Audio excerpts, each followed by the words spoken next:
Well, hello, creatives, community, and kind folks. Welcome to RPG with DBJ. I am your host, DBJ, and we're going to take a little bit of a break today, maybe the rest of the week, to talk about the state of our community, our tabletop role playing community, and this being the the end of the year. Normally, in many genres of our media consumption, we take a collective look at our past year and what we've done and what our interests are and the state of whatever thing may be: books, movies, sports, whatever. The timing is also pretty important, and I tend to be a person that falls more positive. You guys know, if you've been here any period of time, I fall half glass full rather than half glass empty. I'm more of a measured individual. On this channel, we really don't do too many rant dopamine hits about all the hate and such. And you guys know what I'm talking about. Even the thumbnails that I put out, I rarely do like the extremely clickbaity kind of stuff, big googly eyes and a red arrow that's pointing to something indecipherable with something on the bottom that talks about the end of, destruction of, this is the worst kind of thing. But maybe, just maybe, as we've taken a year to go through the dungeon to go after the big bad, sometimes when someone or something tells you what it is, you should believe them when they tell you that. A little bit of advice from family and friends, and so I wanted to talk about. Of course, we're going to talk about uh, Dungeons and Dragons, Wizards of the Coast, moving up levels here, um, and Hasbro, and what has happened. I want to find an article. I know you guys have seen this on your feed, and I want to talk about what does this mean for the rest of us, especially what does it mean for those who've already checked out of anything the Wizards of the Coast is doing, whether you've checked out of 5th edition in general, whether you've checked out of Dungeons and Dragons and you're going into other game companies. I even want to talk about that, like what effect will that happen? And of course, as you guys know, this is because Hasbro has done major layoffs for the company wide. And those layoffs, while Hasbro is a toy company and technically an electronics company, and they have a digital platform now, focusing on Dungeons and Dragons, it also affects the people that are they have employed, they hired, they embraced the Dungeons and Dragons brand itself, along with the video game Baldur's Gate 3, a Dungeons and Dragons branded video game, is raking in more money than they've ever seen before. It is stronger as a brand than it's ever been. So why would they lay off and expect more layoffs? So let's find this article here. Let's see. There we go. This is an article from GeekWire. Ooh, that's a huge, ooh, that's a huge thing. All right, let's copy this, and I want to put this in the chat because I want to let everybody know. I want to put this here and go to my co-hosts. So this is the super giant link to the article. Good morning from my end of the world. Hello there, everyone. Thank you, Enkin. Yeah, Watsy ripped off your system. Yeah, by taking on too much baggage for themselves. I agree with you on that one. Yeah, they sure have. Okay, so uh, for those who don't know, Hasbro is the giant company that has many divisions, and we know them here in the States as a toy company, but they own lots of toy and a toy associated brands, and they're like an octopus. They have lots of arms, and one of the arms they acquired was Wizards of the Coast. Hey, hey, Mr. Fixit. Good morning too. Prepping some A5E game for today while listening to me. Ooh, cool, cool, cool, cool. Um, uh, Again, to let everybody know, you'll get a little bit of a dopamine hit here in the beginning because I'm a bit pissed off just in general, but I think there are some good things to come of this, despite how depressing this event is. So, allow me to yeah, I guess I could share it. Yeah, you no, nah, you guys are gonna have to look at my ugly mug. All right, so this article in GeekWire is labeled Hasbro laying off Wizards of the Coast staff is baffling and could lead to a brain drain. That's the biggest thing that I'm worried about is brain drain. Um, so let's see. A new round of layoffs at Hasbro has impacted its subsidiary, Wizards of the Coast, or WotC as we've known to call it, despite Wizards' strong recent performance and its status as a linchpin for Hasbro's overall revenue stream. The result could spell trouble for both companies as they head into 2024. Hasbro announced on Monday that it would eliminate an additional 1,100 workers throughout its global operations as part of what CEO Chris Cox called a strategic transformation. This was on top of previously announced cuts in January. So they already announced they would have layoffs. It doesn't state here, but it would number about 800 layoffs corporate wide. So remember, if we're talking, and I don't know the numbers on this, if WotC and Wizards of the Coast is 10% of the company, these layoffs would represent only a 10% or 5% or 3% of that division. So they're laying off people across the board. As has been back to the article, as has been the case for the last couple of years, Hasbro's gaming endeavors, led by Wizards of the Coast, have been the only consistently profitable part of the company. In its most recent earnings report, Hasbro wrote that its toy and entertainment segments are both losing money, while its gaming segment's revenue grew by 40% in quarter three of 2023.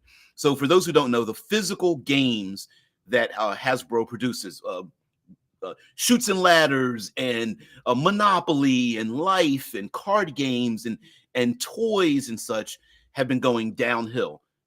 We know that uh, kids and things are more fall more into wanting electronic games. They like world building games, electronic games where they can delve into creating their own characters and things like that. Physical games, because we don't have very many physical stores even to sell those toys.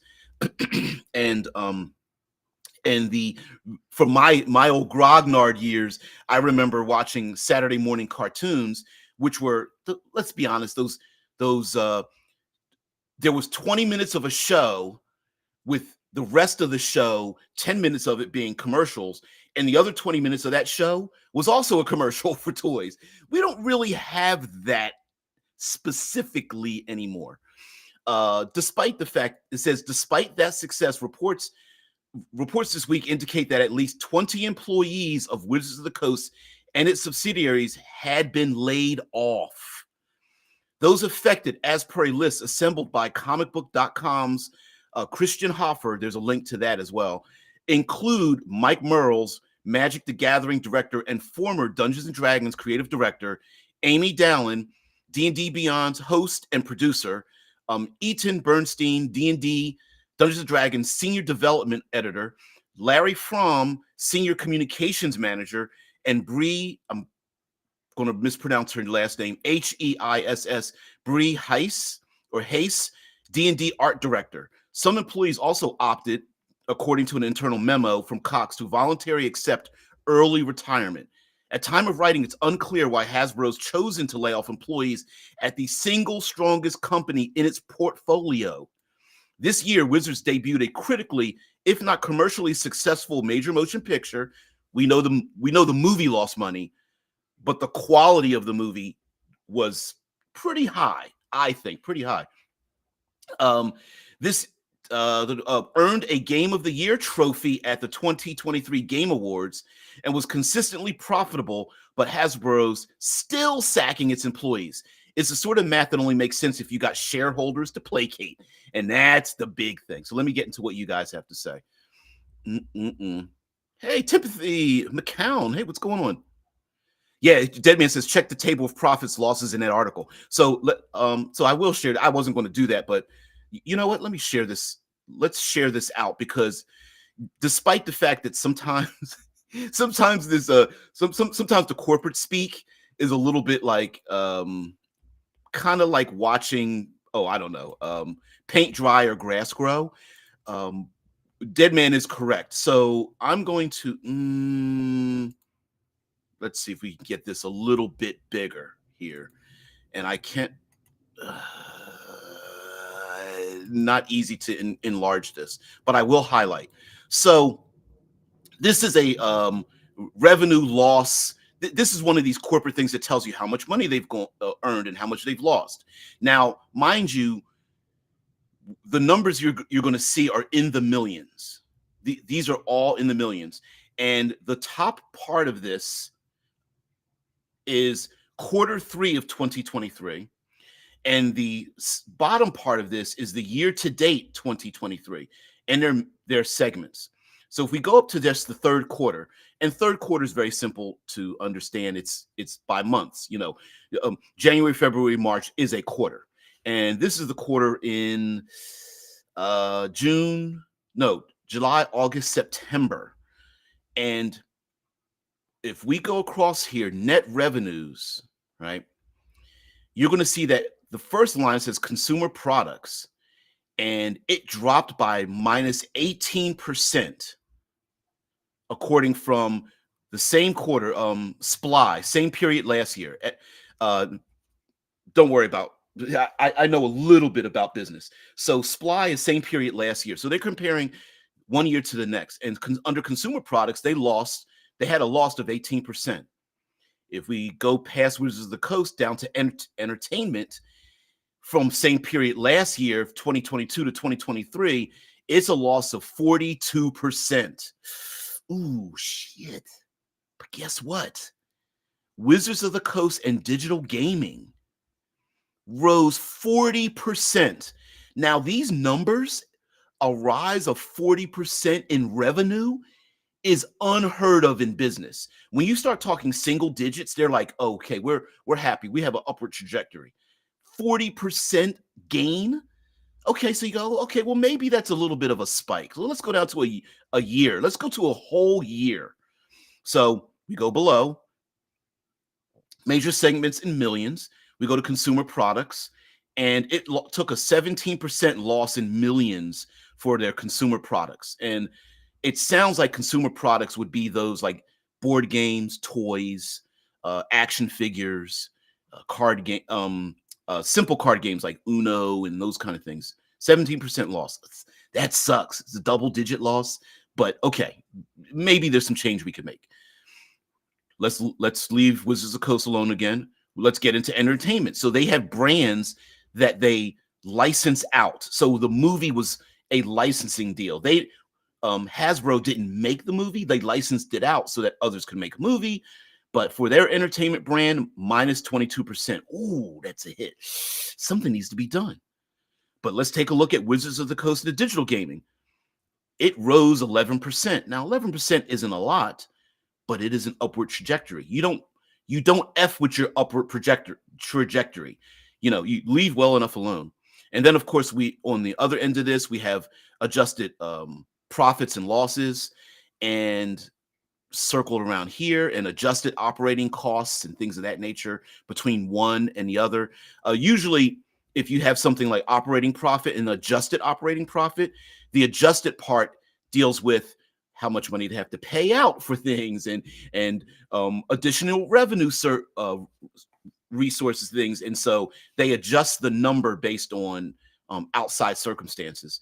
And of course, from when we take a look at Wizards of the Coast, from 2022 to 2023, it basically doubled.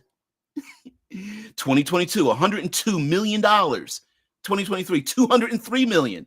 That's a doubling. What? Of course, there's losses in the other categories.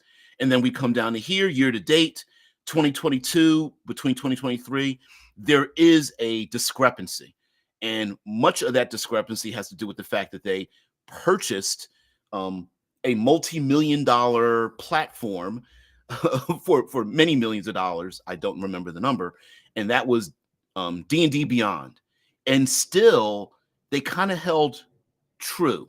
So in 2022, operating profit $434 million, well above their other almost little over twice as much, maybe 3 times as much as their other divisions. And then in 2023, it's 422 million. So there is a little bit of a loss, but they spent money to make money. So then you go, well, okay, it makes sense. Now let's see what you guys have to say, because this article goes on, and I agree with what they have to say. Let's see. Now, Shitlords makes a point. Why do people care about companies so much nowadays? Seems like everybody revels in boring business. You are true. You are correct. Some of us are a little geeky when it comes to these kind of things, but we're going to get somewhere. We're going to get somewhere. Oh, Shice is like, oh, Kentucky Internet seems to be slow as fuck. Yeah. Yep. Deadman says WotC is one of the most profitable divisions of Hasbro. Very much so. Shitlord says you can get everything free online anyway. I'm surprised anybody cares so much about current events with these games companies. And I'm going to point out your truth, but why we're concerned about it. Because not only are they getting a lot of profits, they're also losing boardroom. The C-suite people don't understand where the value is, and I'm going to point that out in just a minute. Corporate speak is how liches speak to necromancers. Yeah. Yes, and Baldur's Gate 3 had a huge DEI support network, not so much of a fan support network. That's true. That's very true. It took a long time for them to get the Baldur's Gate game up, if I'm not mistaken. But here's why. Here's the value that they're missing, and this is where I really get into this article. Okay. Let me stop getting the article. Let's get into a little personal thing. I'll get back into the article. What they fail to realize is that Dungeons and Dragons 5th edition, like Shitlords mentioned. Let me put your comment back up here. Anyway, so right now we have 5th edition Dungeons and Dragons, or I guess you could call it 2014. I guess you could call it 14. YR14, year 14, 5th edition is in Creative Commons. It does not belong to Wizards of the Coast at all. So it's free. You can go right now, download it for free, all the rules. None of the fluff, but you can download the rules. In addition to that, we also have other game companies, not as big, but we have other game companies putting out theirs for free. For example, Advanced 5th edition, or Level Up Advanced 5th edition from N-World. I happen to be a contributing writer to that.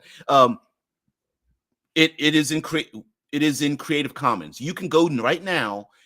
You can go to a5e.tools and start your game right now. It's free. We have Tales of the Valiant / Black Flag from Cobalt Press.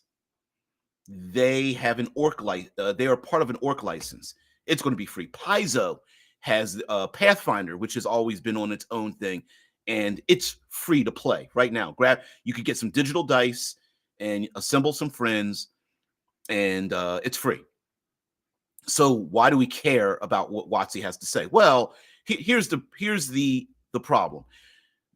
I can pretty much guarantee most of us in the tabletop role-playing community could care less about the fashion world and the Paris runways, right? None of us buy that stuff.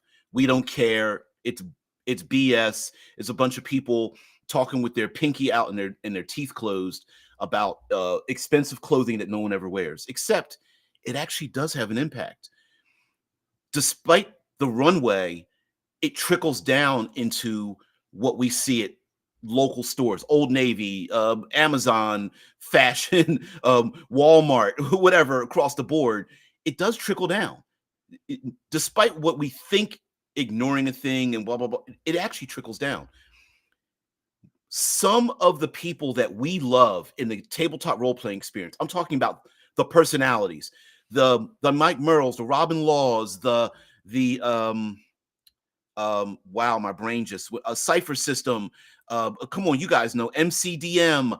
All of these individuals, all of all of the people that are the foundations of role playing games, the individuals, not talking about the companies, the individuals, their popularity, the Keith Bakers, come on, you guys know some names. Throw some out of some of your names as your favorites, please, because I don't want to forget people. Um, they didn't get there technically on their own, although they did put themselves out there. They got there because we loved what they created. Those individuals are the individuals who became popular because they wrote for the world's most famous role-playing game.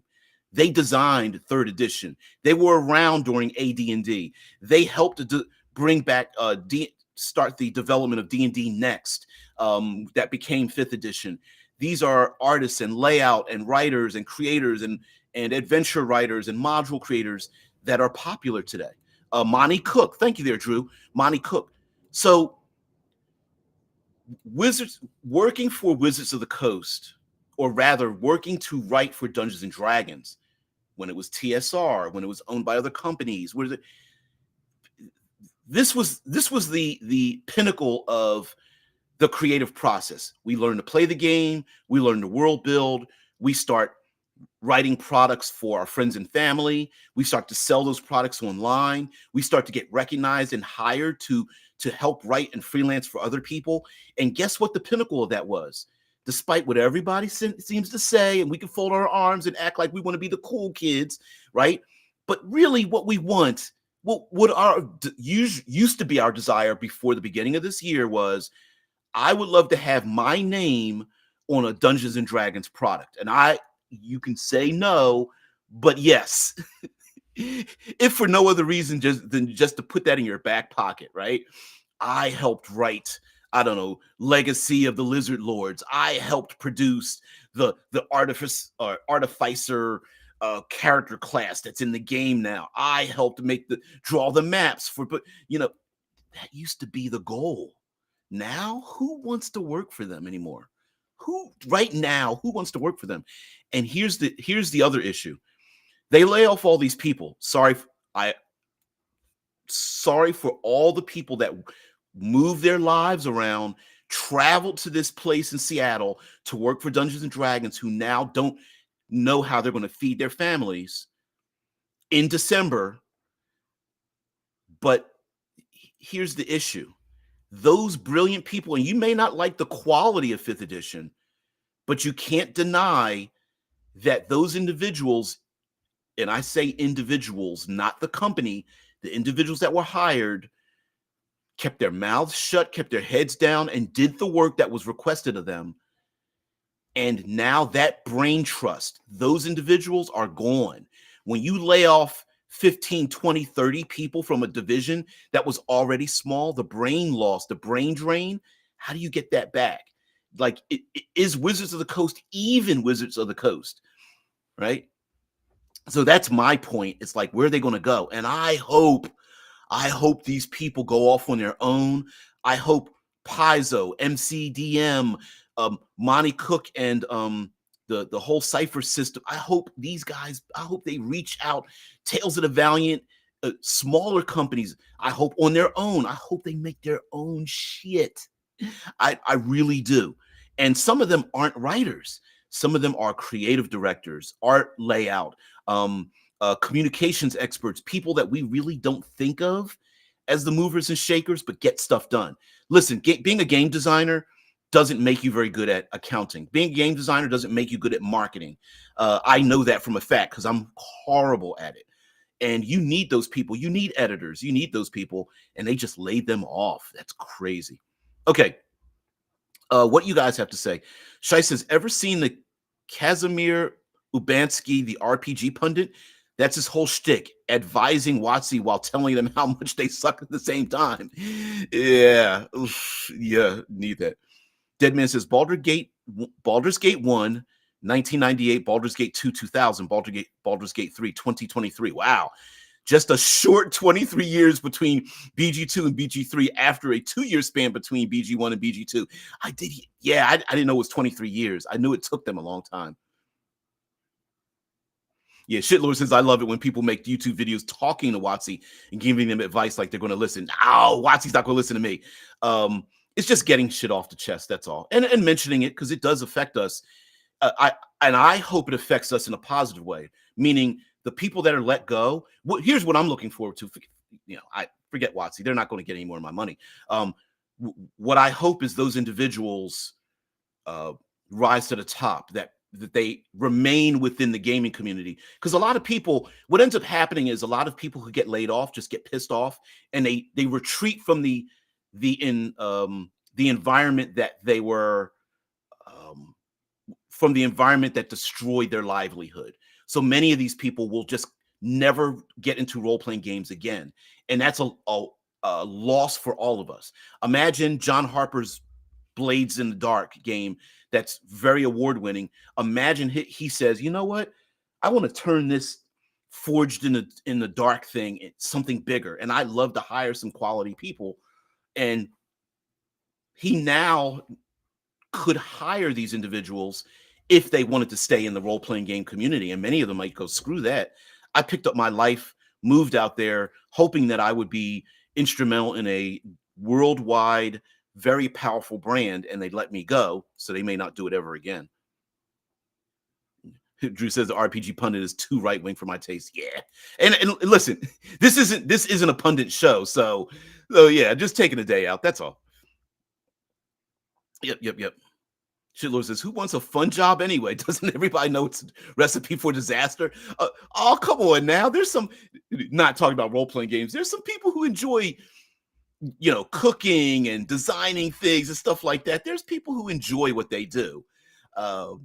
It's not very common, you could say. I don't know what the percentages are, but listen, even if I was filing paperwork at my dream would be working in role-playing games or comic books or movie industry. And if I was just shuffling paper and I was there, I'd be pretty happy.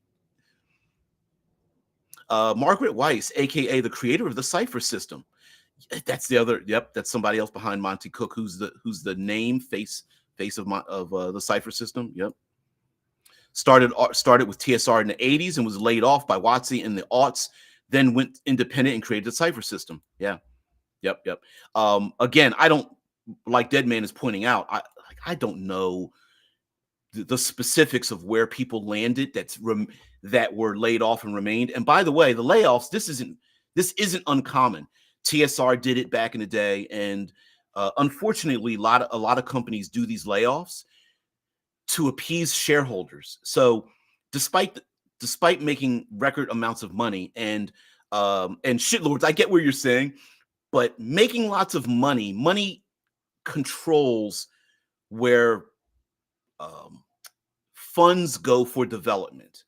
And what I mean by that is a lot of that money can hire artists. A lot of that money can hire developers. A lot of money draws in expert people who want to make money, and if for no other reason than to raise their families and friends up in the world. And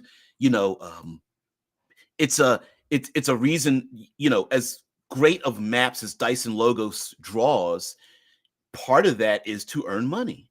Let's not, this isn't a free endeavor. And so when there's lots of money, you can get lots of people who are artistic, who can start to have a livelihood, get comfortable so they don't have to worry about how to put food on their table.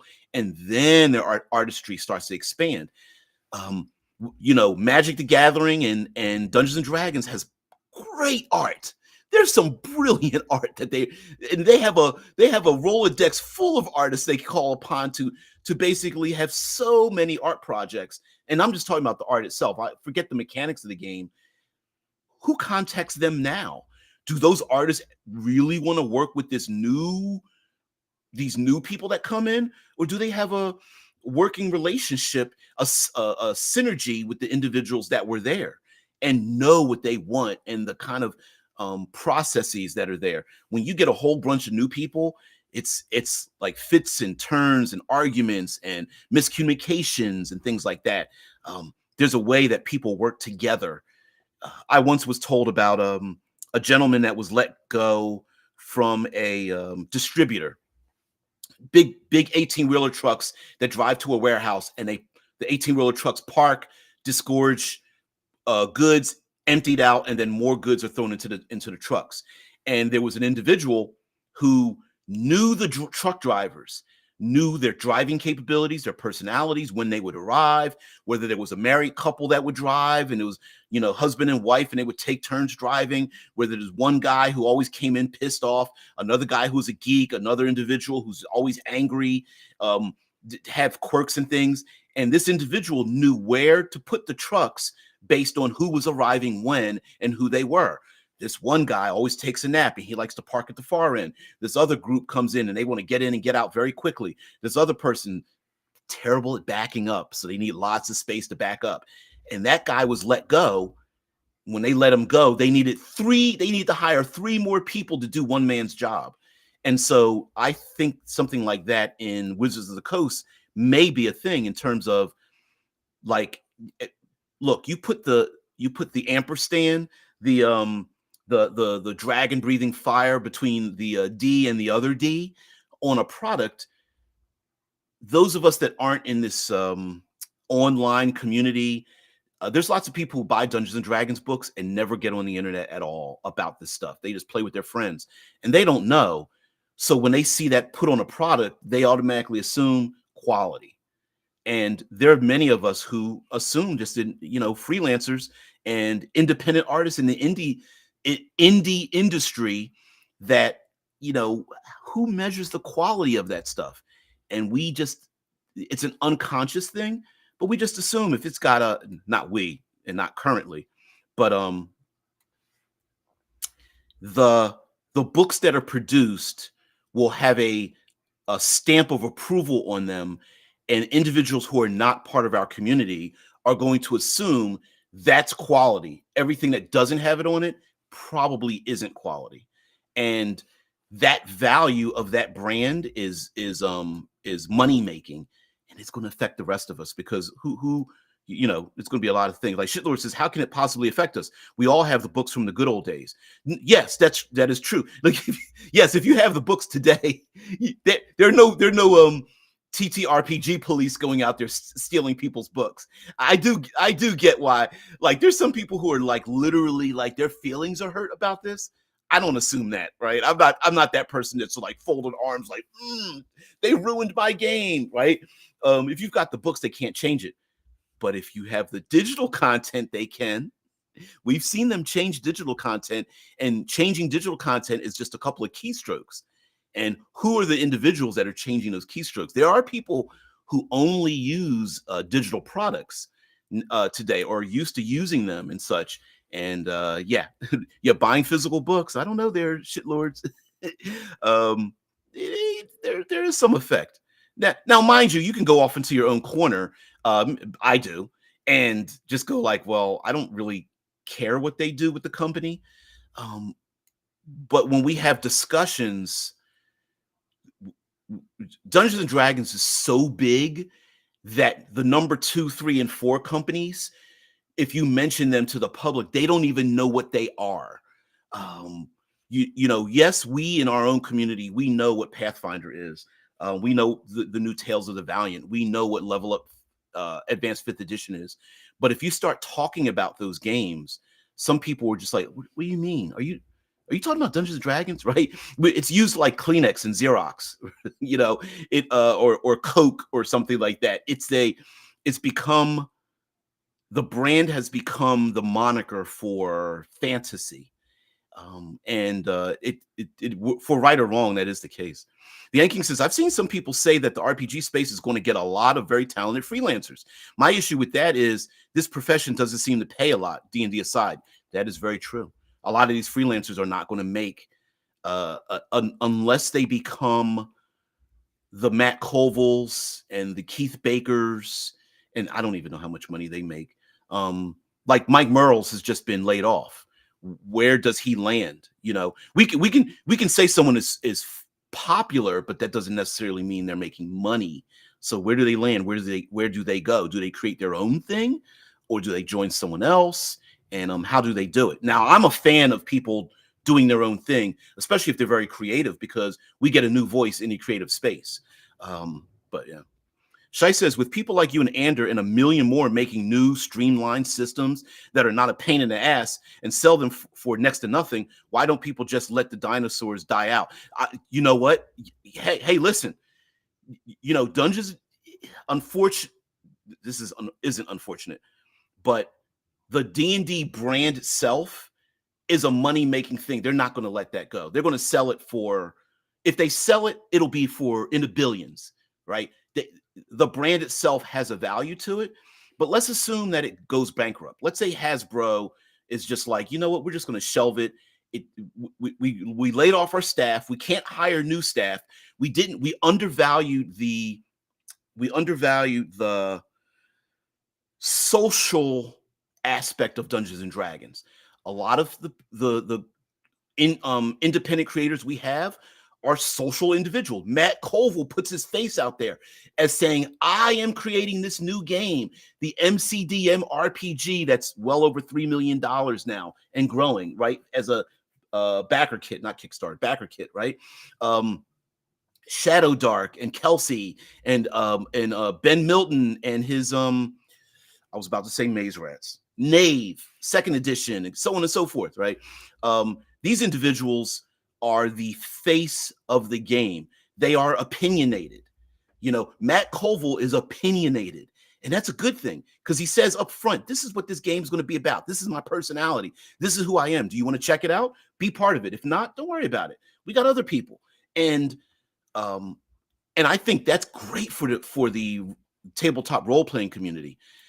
But when we start to spread out, and I love the spreading out. I love discovering new things. Like for me, I want to discover new games from other countries. Fifth edition is in Creative Commons. We have people from other countries jumping in and creating their own thing, and I want to see a lot of that. But when we start to spread out, that means that we're more like a web, or dare I say, a gumbo, and we're like, will we accept that? Like, will there be a central community, tabletop role-playing community value put on these individuals are say this is good, so therefore I will buy their products no matter what, sight unseen? I don't know. Deadman says, look at Shadowrun and BattleTech. They started with FASA, yeah. Then went to WizKids Gaming. Then FASA went belly up, yep. And then went to Catalyst Games Lab when WizKids went belly up. There was a shift. Heck, even you and I know about Eclipse Phase. It went from Post-Human Studios to Catalyst Games and moved from one place to another. I wonder. No. WotC would never, and Hasbro would never allow anyone to steal their intellectual property. But I wonder if some of the creators could snatch back some of their projects and keep it on. Yeah. Oh, sorry. Deadman Eve did say this. Then one of the execs of CGL got caught mixing personal funds with company funds. CGL lost many employees who went to Post-Human Studios. Yeah. Shitlord says, if WotC manages to finish what Gygax started and do a really good job statting out every single polearm in existence for maximum realism, surely that would save the company, right? Polearms. Listen, polearms and their names got me into the game. Don't you dare. Please dare. Yeah. Oh, shit. Boris Vallejo is still alive, so WotC can still save their marketing. I butchered the name. But Valye Iho? Could be, yes. But I love the Boris and his wife. They did all the excellent 80s and 90s Conan pictures and stuff. Oh man, all that, yeah, yeah. I love those images. Listen, the artwork was excellent. It was all chainmail bikini. It was pretty much, but it was excellent, right? WizKids Gaming was Hasbro's first attempt at getting into the RPG scene. Deadman mentions, yeah, chainmail bikinis are the face of the game. Listen, that stuff got me in the game. So Drew says, if opinionated is good, then I will do fine. Oh yeah. The best part about being opinionated is that if you are honest with your opinionation, it's a good thing because people know where you stand. And sometimes there are when I say opinionated, I don't mean negativity. I'm saying like Questing Beast, Ben Milton is an opinionated gamer. He is a new old school, new old soul individual. He likes the OSR. He promotes the OSR. He has made comparisons and contractions between the two, and therefore that's his opinion of a thing. He will even say, "I don't know these other games. I'm with the OSR. I try to find new OSR games, but I don't know all of them." And so there are some people who support opinionated gamers even if they don't like the game, right? That's a good thing. Now, there are some people who are opinionated about other people's stuff. You can go down a rabbit hole a bit about that, because then what happens is, it's like, well, put your money where your mouth is. If you're going to make an opinion about it, if you're going to say that's terrible, then make something better. Yeah, that's a little bit strange, because you can go like, well, what's the term? If you do something for 10,000 hours, you become an expert. There's some people who've watched movies for 10,000 hours, never made a movie, never wrote a script in their life. Does that mean they can't have an opinion about other people's movies? No. But yeah.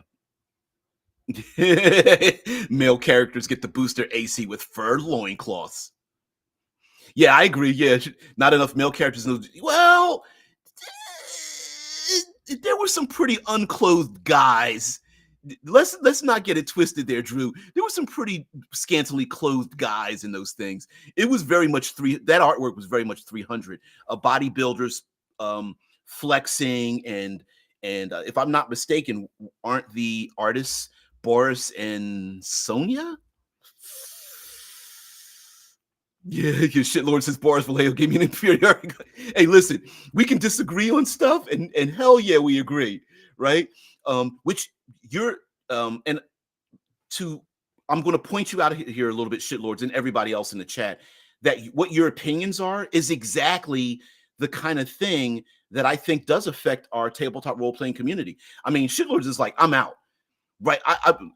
Can I guess that? He's like, listen, my money, my time is not going to 5th edition and Dungeons and Dragons. My identity is not attached to Dungeons and Dragons at all. I'm assuming that's what you're saying. And to be honest with you, I'm there too. Like, I'm not listen, first of all, the people that create Dungeons and Dragons is so small that despite the popularity of the brand, the people making it was very tiny. It wasn't until COVID period, until C19, that it expanded and became this multi-million dollar, dare I say, billion-dollar industry that they realized they had in their back pocket. And Hasbro was like, ooh, we're going to turn this into a moneymaker. They literally said that. We need to figure out how to monetize this damn brand. And they didn't. Deadman says technically it's Vallejo's name is pronounced Vallejo. It's how he pronounces it, though it could be pronounced Vallejo. Yeah, because the double L, like it's not Vallejo. Joe, I didn't think that. I was like, Vallejo? Vallejo? Yeah. I've never heard the name pronounced, so I've never heard the audio version of it. The Yan King says I was out when the Pinkertons showed up. Yeah, shit, yeah. You mean send the armed agents who forcibly want to take cards that a person received by accident and didn't ask for them and decided to be like, this game is awesome. I'm gonna show everybody what I got. Right? A super fan who got something by accident, and then you're gonna punish the dude like the almost. I don't know if this actually happened, but the proverbial, when the person opens the door, I'm gonna put my foot in the door so they can't close it. You better give me this back or else. Instead of going, here's the cards you really ordered. The cards you have, you can keep. And oh, by the way, could you take the video down just temporarily? Or a simple, we'll give you your money back if you do this thing for us. Or here's a gift card for further merchandise. Or hey, we'll get you a hotel room and invite you to the if you take the video down, please do that for us.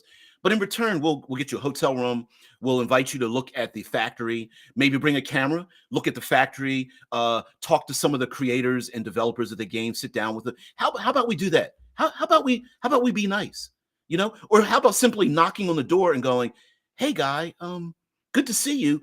We love that you're such a fan, but unfortunately, these cards were sent to you by accident. Could you temporarily take the video down by this date? You can put it back up again, and can we just sit down and talk?" Yeah, that's how you solve a problem. Now, if he slammed the door in your face and was like, "F you, mothers," okay, maybe after once or twice of that, then you send the Pinkertons, or you could have just ignored it. They could have just ignored it. Cards got out early. Oops. Whatever. Drew says 10,000 hours is only useful if you actually get feedback on what you are doing. Veritesium made a good video about that a while ago. I did not know that. I'm gonna look that up. Yes, I've always heard and I know many of us have heard the term, if you spend 10,000 hours performing an action, studying something or whatever, you become a master of that thing. But as Drew was saying, well, it's a little more intricate than that. Drew says, I would say that Stranger Things and Critical Role also helped make D&D popular. Oh, hell yeah. Hell's yes. I mean, if it wasn't for famous people doing things with Dungeons and Dragons during a time when people were at home to be able to have nothing else to do but then investigate that game and engage in that game. Yeah, Critical Role. Shit lords, Critical Role. What is that from? I hear you with your middle finger.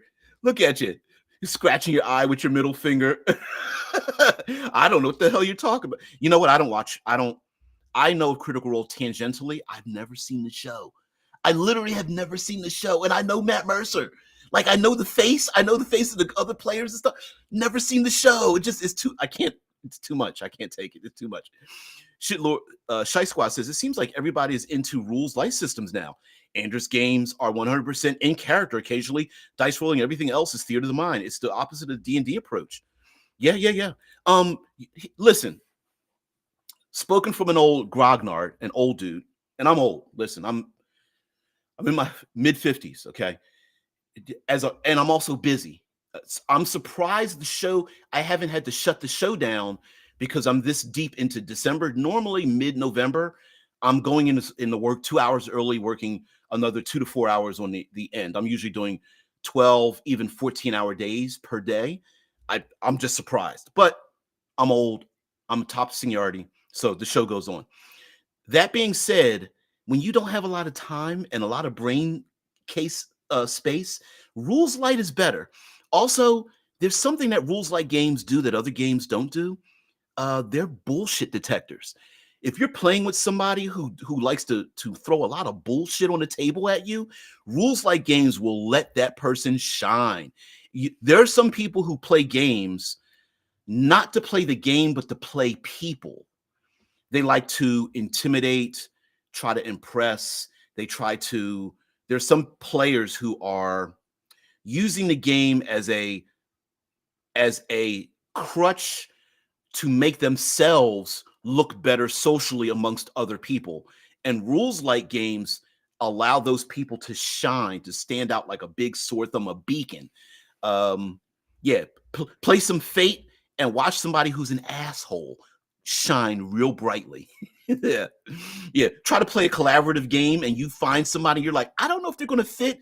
And you try to collaboratively world build in a rules light game, they're going to show their true signs. So that's just me. That's just my personal opinion about rules light games. If there's someone's like, there's no rule for this, so I should be able to get away with everything. And you're like, yeah, you're an asshole. You're not just breaking the game. You're trying you're tangentially trying to cheat, and there's no 600-page volume book that's going to keep you from cheating. Yeah. The Yan King says, yeah, the super fan who will do anything you say. Let's just send the bad guys from Red Dead Redemption 2 at them. Yeah, Pinkertons. Yeah, they only sent Pinkertons because they couldn't send Beastmen and Skeletor. Yes, and listen, I understand someone who worked for or works for Wizards of the Coast had a close relationship to someone in the Pinkertons. And my answer to that is, so what? right? Because the person in the Pinkerton should have said, you do realize if you hire us, this is what we do. Maybe you shouldn't use a hammer. Maybe you should use a scalpel first, right?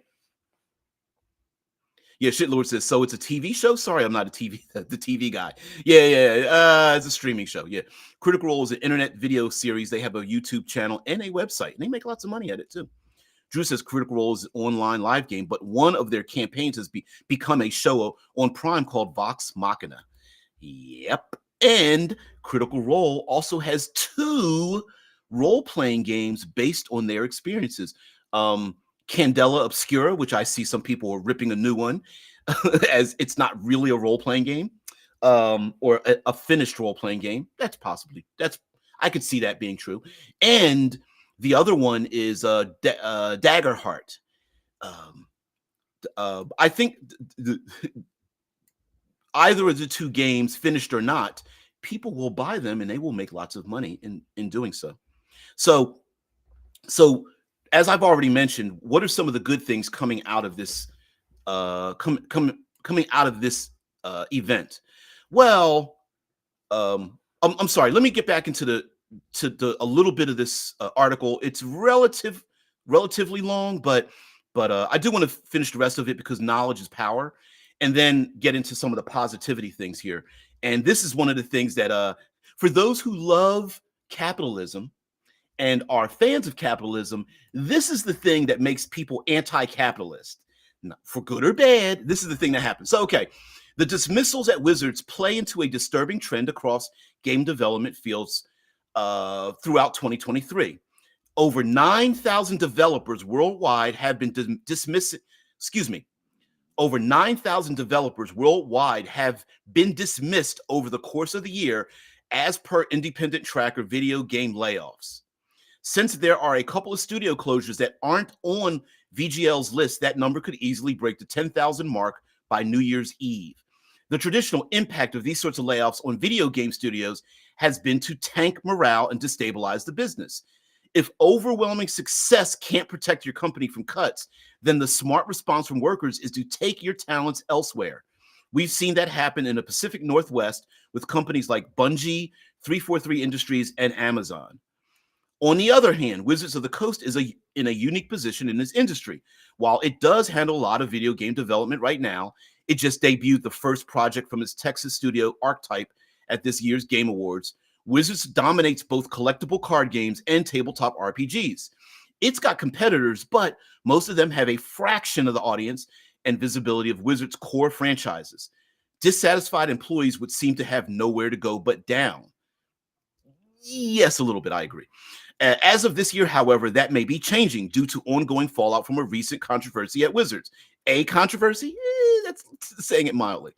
For those who are coming in late, a leaked report in January suggested that Wizards was looking into ways to abolish the open gaming license, a copyright notice that it adopted in 2000 to allow third-party developers to make new material for Dungeons & Dragons. After a couple of weeks of controversy, basically from January to February, Wizards reversed course on that decision, but not before it triggered a series of reactions from its competitors in the tabletop gaming space. Most notably, Redmond, Washington-based Paizo Publishing, announced it was spearheading a coalition of companies that would create a new independent licensing agreement. The result, the Open RPG Creative License, or ORC, was finalized in June and published on the website of Seattle legal firm Azora Law. Paizo is an independent shop that's built its own tabletop business around a Pathfinder series, which itself began as a heavily modified version of an earlier version of D&D. While D&D has a massive lead in both player population and brand recognition, Pathfinder is one of several competing products that got a huge boost in visibility after Wizards' short-lived attempt to revoke the OGL. Paizo's workforce also unionized in June. For the last year, Paizo has been going out of his way to make itself look like a preferable alternative to Wizards of the Coast. Hasbro's most recent round of layoffs, there's a real possibility we could see a brain drain from Wizards to Paizo and other independent shops in the Washington area, such as Cobalt Press, which I stated earlier. I didn't read that part. Wizards already has a packed schedule for D&D's 50th anniversary in 2024, with a big rules update and several new projects in the wings. It's positioned to have a good year. If Hasbro continues to treat Wizards this carelessly, however, it could bring D&D and Magic's current boom period to a sudden Stop. And um, the reason why I wanted to finish that out is because oh, hey, Janota Sorde. Hello from Brazil. I arrived here through a recommendation from a friend. I'm really enjoying conversation. I'm going to subscribe and leave a like. I'll listen to you while I work here. Well, I appreciate it, although this isn't the norm. Yeah, the Enking says, "Oh yeah, capitalism, the thing we root for." Yeah. Um, Yeah, normally we don't. We this is a world building channel. We get together, we come up with a.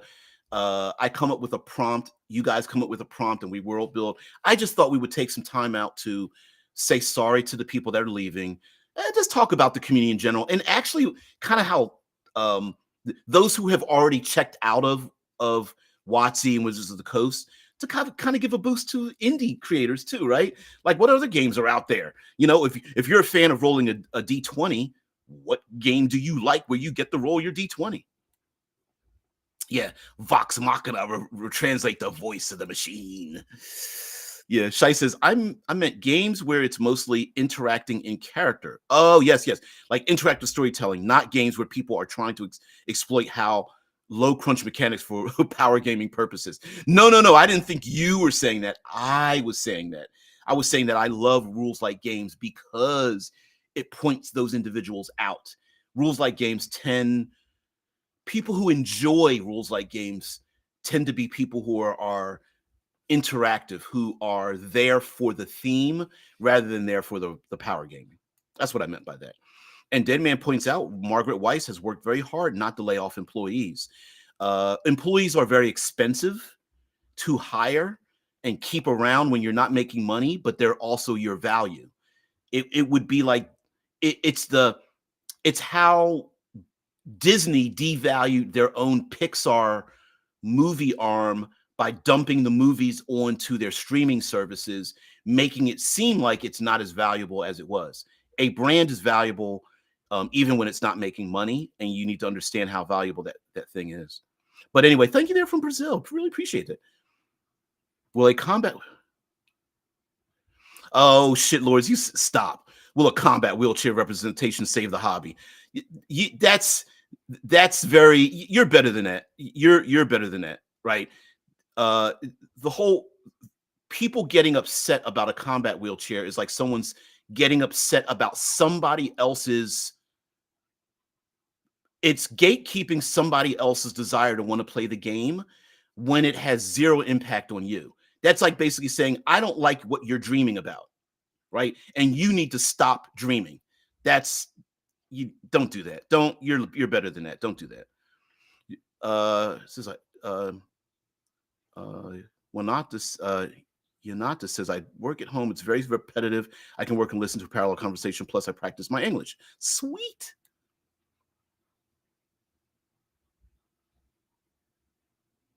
Ha! Stop. Shitlo says, say sorry to the people who are leaving. Let them do the right right.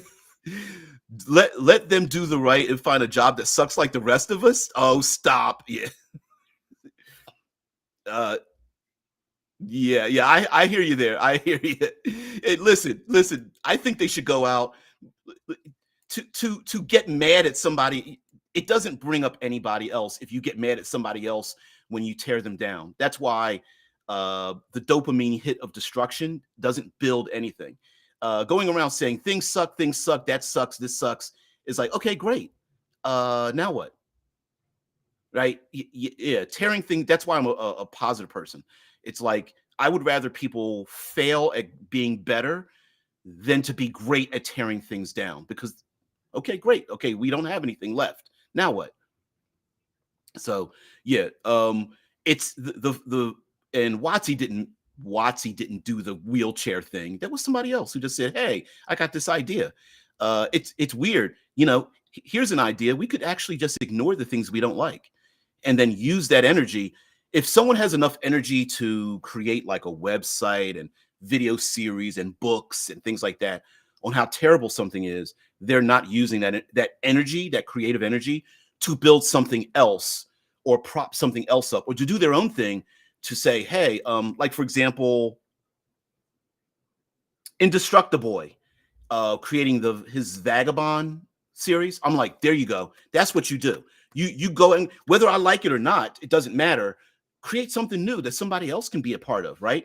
WotC sucks. Okay, let's make something better. Let's do something. Let's not rely on the fact that, unfortunately, Dungeons and Dragons is the world's most popular role-playing game. Is there a way to overtake that spot by one company or group or title or brand? I don't know. But as a collective, maybe we start to erase the D&D out of the tabletop role-playing thing, and instead TTRPG itself becomes the moniker, and someone that wants to get into TTRPGs goes, I wonder which game I want to play, instead of going, I want to learn how to play D&D, and then you have to tell that person, guess what? There's like a million other games that are not like this that are actually better than this, because that's usually how it is, right? Someone goes like, I'd like to play D&D, and someone goes, well, there's Star Trek, and they're like, is that D&D? Right? So anyway, guys, thank you very much for letting me rant a little bit about this. I just said, well, A, I wanted to get off my chest. B, this is we like to talk open and honestly about these things, and we all have a different opinion about what they are. And listen, OGL, Pinkertons, layoffs,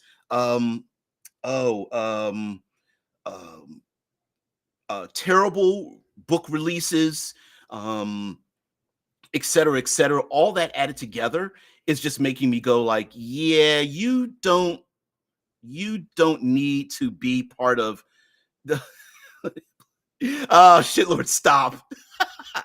Yeah, you know what, we need to make a comedy troupe, you dude. Yeah, see, there it is. In Brazil, RPG is better known than D&D. Yeah. Oh, yep. The OGL, the AI art for their Giants book. Yep, that's another thing. Oh, it was what was the other one? Oh, shoot, I can't remember it. Let's see if I can describe it.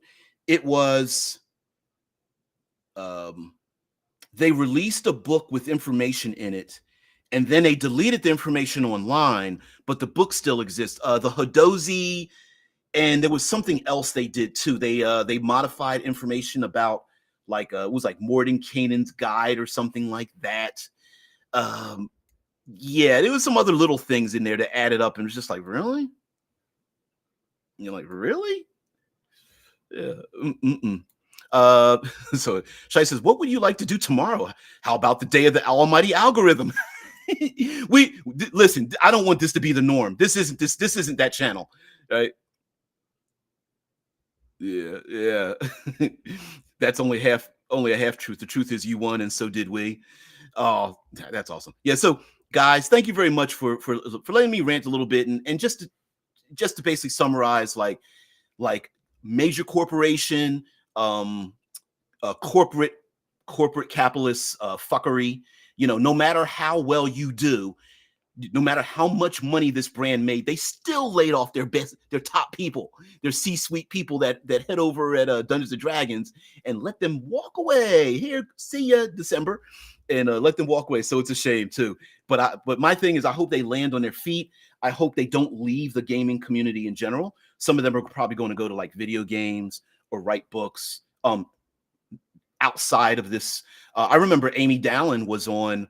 There's a YouTube channel I listen to called The John Campea Show.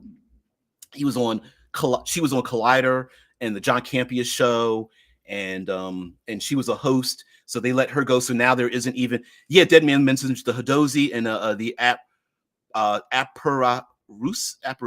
Shit, I'm pronouncing mouth. Aparusas. Yes.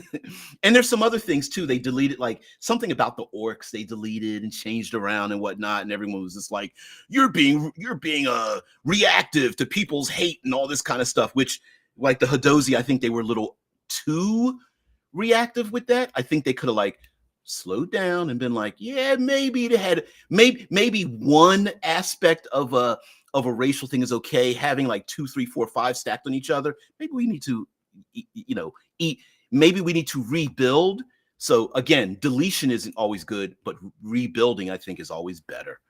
Drew says, I also hope that the people land on their feet. Watsy can eat a dick. Yeah, hell's yes. Yeah, they can dick eat as much as you're right. You're absolutely right.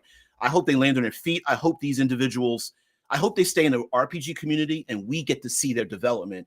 And then we support them in what they do, whether they're podcasting and making videos, whether they're producing books or doing art layout, whether they make their own marketing arm. One of the people was a marketing person. Maybe they make their own marketing arm to help other creators, small time creators, come over here to RPG with DBJ and help me promote my own thing, right? That they help teach us in our community how to run business, because I don't. Right? Oh, the Space Gypsies. Yeah, that's right. It was they wanted to divorce themselves from the Romani culture, and they reprinted something without reading it first. That's right. Oh wow, you can use the G word without getting banned. No, it's my channel is so small they ignore me. Although I have gotten some hits. Don't get it twisted. I've gotten some copyright hits. They just demonetize the video, and I'm like, I don't make any money doing this, so I don't care about that. So yeah, I've gotten some copyright hits. I got some strike.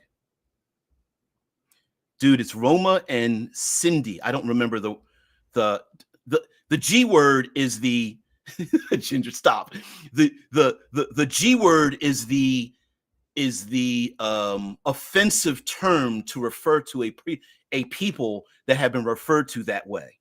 In fantasy gaming, the GY word is used to generalize a nomadic people, if that makes sense, right? If they're using an offensive word that represents something that doesn't actually represent those people, it actually represents a nomads, which they could just call nomads, but whatever.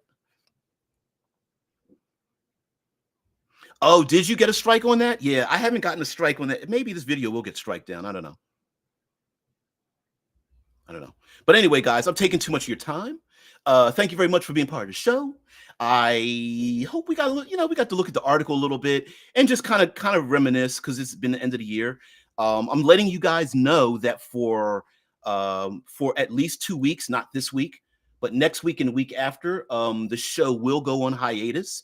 And the reason for that is because I will be doing things in town and out of town, family, wife, friends, birthdays, things like that. It will be the holiday season. So sorry about that, but that will be the case. So anyway, guys, thank you very much for being part of the show. I really appreciate it. I also have to take a huge bio break. I've got to pinch a loaf. I've got to dump the chocolate and lemonade. I have to open up the sphincter and open up the release valve. I have to, okay, enough scatological humor. Guys, like, oh no, shit, Lord's like, oh no, break from DBJ. Hey, wait a minute. Aren't you supposed to have an attitude? You can't be nice. I'm pissed off that you're going to be nice. Anyway, thanks guys for stopping by. And here's another thing. Thank you for being who you are. This isn't an echo chamber channel. Yeah, fuck all that. This is a place where you come here and you express yourself for good or bad. So we get different opinions, because there's other people out there, not me, not by me, but other people out there who are like, no, DBJ, there's people who think like myself, and we get their opinions and and have this open discussion, because the tabletop role-playing community has always been a safe haven for me and people like me during my era. All the geeks and the emos and the nerds and all the outsiders in school and in the neighborhood, this was our safe haven. This is a place where we literally get to see our dreams laid out and live those dreams in a new world for escapism. And there are some people out there who don't have a voice, who feel like they're trapped. Yep, all my holes. Thank you very much there, Drew. If you need to delve down deep into a black hole, I'm here. I'm that hole for you. Anyway, to take us out of this hole that I'm diving down, guys, have a great one. We'll do some regular stuff tomorrow. No ranting. We're going back. We're done with this. I just thought we would do a year in retrospect, but we'll go back to our world building, because that's what we do here, and to show other people they don't have to copy this channel, but you two out there who are like maybe folded arms, depressed about what's going on, pouty lipped, maybe you too can come up with something new and inviting and inventive. And yeah, says, okay, see you on the day of revenge. I don't know if your emojis are going to show up there, Yanada. No, it won't show up. Sorry. Sorry. And I know I'm butchering your name. Sordair? Shit, I apologize for that. No, Drew's going to take us out of this hole. So, guys, have a great one. I will see you later. Peace and tranquility. Your time is valuable. I hope I can make change for you. Peace and love.